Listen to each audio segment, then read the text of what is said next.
autre question qu'on peut se poser, c'est finalement, est-ce qu'il y a un lien entre harceleur ou harcèlement, on va dire, et origine sociale, et origine ethnique?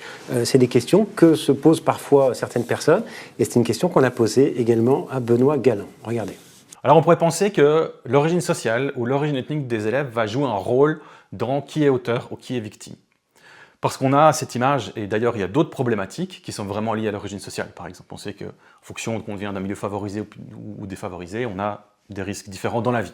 Ce n'est pas le cas du harcèlement. Les données scientifiques disponibles, quand on regarde à travers toutes les études qui existent, montrent plutôt qu'en fait, ce n'est pas un critère très pertinent, ni pour les victimes, ni pour les auteurs, comme si on était dans une dynamique qui est plutôt liée à la socialisation entre pairs, donc entre élèves, le plus souvent, et que ces dynamiques plus sociologiques d'inégalité sociale, etc., vont pas tellement jouer sur la prévalence du phénomène. Ce point est essentiel parce que je crois qu'il a été pendant longtemps un obstacle, en France en tout cas, à la compréhension du phénomène du harcèlement. C'est-à-dire qu'on se disait, on partait du principe que la violence ne pouvait exister que dans certains quartiers défavorisés, qu'elle était forcément liée à certains établissements.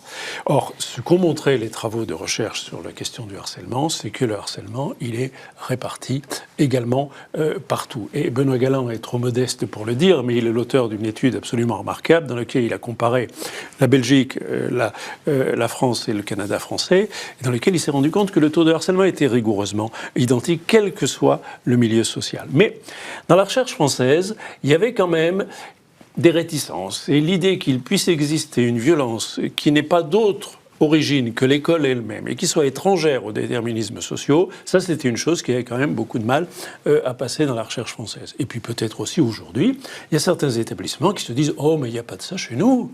Ça doit exister, oui, dans la banlieue des grandes villes, etc. Mais nous, ici, on est protégés. Nos élèves, nos enfants sont gentils. » Non, c'est pas comme ça que ça se passe. Le taux de harcèlement, les premières enquêtes qui ont été réalisées, c'était il y a 40 ans. On a trouvé 10% d'élèves victimes. Aujourd'hui, dans les collèges, c'est ça ? 10% globalement ? Oui, école, collège. Ouais. Les dernières enquêtes révèlent encore ce taux de 10%. Donc on a vraiment l'impression qu'il y a, parce qu'il y a effectivement cet effet de groupe, un taux constant de harcèlement. Non, le harcèlement, il est présent partout.